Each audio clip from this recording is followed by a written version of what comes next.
ہماری دعائیں سننے والا ہے۔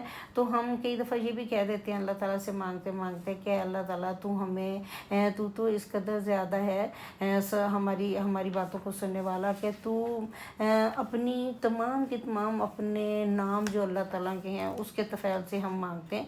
تو کہہ جاتے ہیں کئی دفعہ کہتے ہیں کہ اللہ تعالیٰ تو ہی ہمارا ولی ہے، تو ہی ہمارا حامی و ناصر ہے۔ اور جب ہم اللہ کو اپنا ولی بنا دیتے ہیں تو پھر یہ ہو جاتا ہے، تو پھر وہ کہہ دیتا ہے کہ ٹھیک ہے، ہماری وہ دعا ہوتی ہے، اور وہ دعا اس لیے ہوتی ہے کہ ہم اللہ کو اپنا ولی بنا لیتے ہیں، اور اللہ تعالیٰ پھر ہم پہ کوئی نہ کوئی جب آزمائش آتی ہے تو وہ ہمارے درجات بلند کرنے کے لیے آتی ہے۔ وہ اللہ کہتے ہیں نا کہ اللہم الصابرین، اور اللہ تعالیٰ صبر کرنے والوں کے ساتھ ہے۔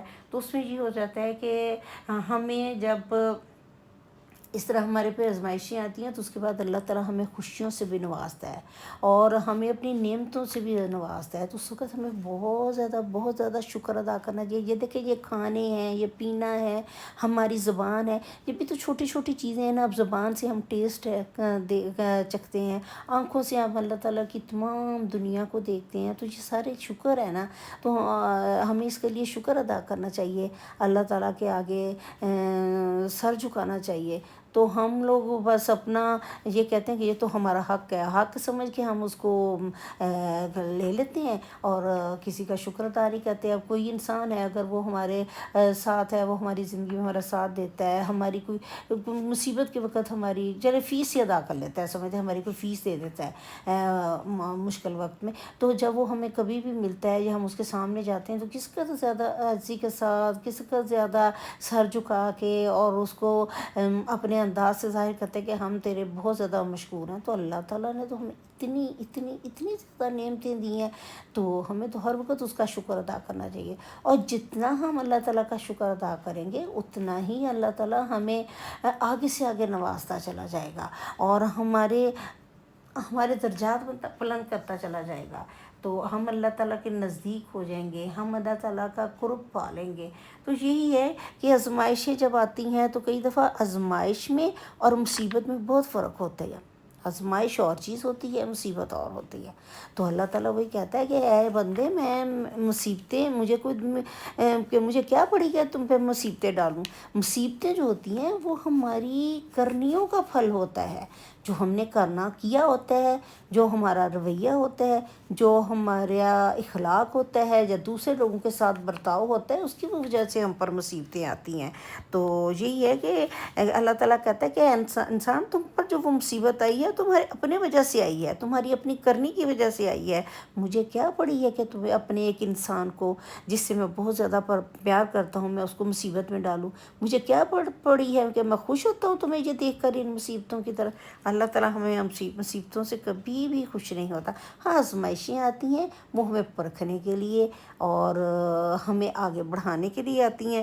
تو اسی لیے ہم سب لوگوں کو نا یہ کرنا چاہیے کہ ہمیشہ اللہ تعالیٰ کی نعمتوں کا، اللہ تعالیٰ کی عطا کی ہوئی چیزوں کا شکر ادا کرنا چاہیے۔ اور دیکھیں، یہ میں آپ لوگوں کو میری ساتھ کے ساتھ، کیونکہ میری روٹین ہی بھئی آج یہ ہے، میں سارا دن کھانا ہی بنا رہی ہوں، اور کچھ میں آج کل کچھ زیادہ ہی اللہ تعالیٰ کی یہ ہو جاتا ہے کہ تفسیر وغیرہ پڑھتی ہوں، تو مجھے بہت زیادہ اچھا لگتا ہے۔ اور کہتے ہیں کہ جب ایک انسان زیادہ سے زیادہ ان چیزوں کی طرف مائل ہو جاتا ہے تو اس کا دماغ ہی ہر طرف ان چیزوں کی طرف لگا رہتا ہے۔ تو میں نے خود محسوس کیا ہے، میں نے خود اس چیز کو آزمایا ہے کہ جب ہم اللہ تعالیٰ سے زیادہ لو لگا لیتے ہیں تو ہمارے سارے راستے آسان ہو جاتے ہیں۔ اور یہ نہیں ہے کہ ہم ہر وقت اللہ تعالیٰ کے آگے بس دعائیں مانگیں، جھکیں اور بس اللہ تعالیٰ کے آگے گڑ گڑاتے رہیں، نہیں، بلکہ ہمیں یہ ہے کہ اگر ہم اپنے رویوں سے، ہم اپنے اخلاق کے ساتھ ظاہر کریں کہ ہم اس کے بندے ہیں۔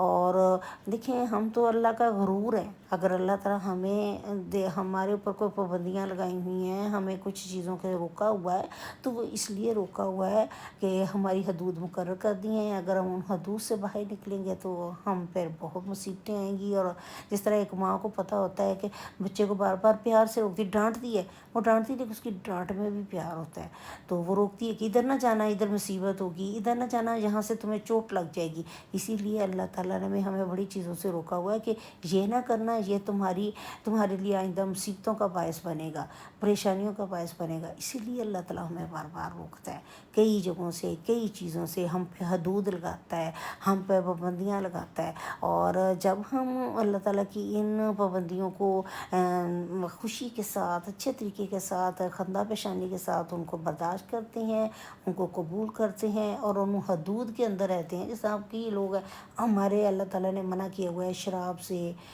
بری چیزوں سے، نشہ آور چیزوں سے. اب ہمارے معاشرے میں کھلے عام میں نے بہت جگہ پہ دیکھا ہوا ہے کہ رات کو 2 بجے 3 بجے تک جی دکانیں کھلی ہوئی ہیں، اوپر اسموک ہاؤس لکھے ہوتے ہیں اور اس میں صرف اسموک ہی نہیں، اس میں ہر قسم کا نشہ ملتا ہے. اور وہاں پہ ینگ بچوں کی گاڑیوں کی لائنیں لگی ہوتی ہیں. میں نے لاہور میں بہت ایسی جگہ دیکھی، کوئی وہاں پہ ان کی روک ٹوک نہیں ہے، کوئی ایسی چیز نہیں ہے. اور وہاں پہ لائنیں لگی ہوتی ہیں گاڑیوں کی اور اس میں جوان لڑکے لڑکیاں ہوتے ہیں اور جی وہ بے تحاشا وہاں پہ نشہ خرید رہے ہوتے ہیں. کوئی پابندی نہیں ہوتی. اور میرا بڑا ہی دل دکھتا ہے، بڑی پریشانی ہوتی ہے کہ یہ دیکھیں نا، ان چیزوں کی ہم پہ حدود ہیں، ہم پہ پابندیاں ہیں، اور ہم وہی ہمارے معاشرے میں چیزیں پھیلتی چلی جا رہی ہیں. تو آپ لوگوں کو میرا یہ آواز، میری جو نصیحتیں نا عجیب سی لگ رہی ہوں گی کہ یہ مولویوں کی طرح لگی ہوئی ہے. تو خیر، ہو سکتا ہے کسی دل پہ میری باتیں اثر کر جائیں، تو پلیز میری ویڈیو لائک کریں، سبسکرائب کریں، شیئر کریں. انشاءاللہ تعالیٰ کل پھر ملاقات ہوگی.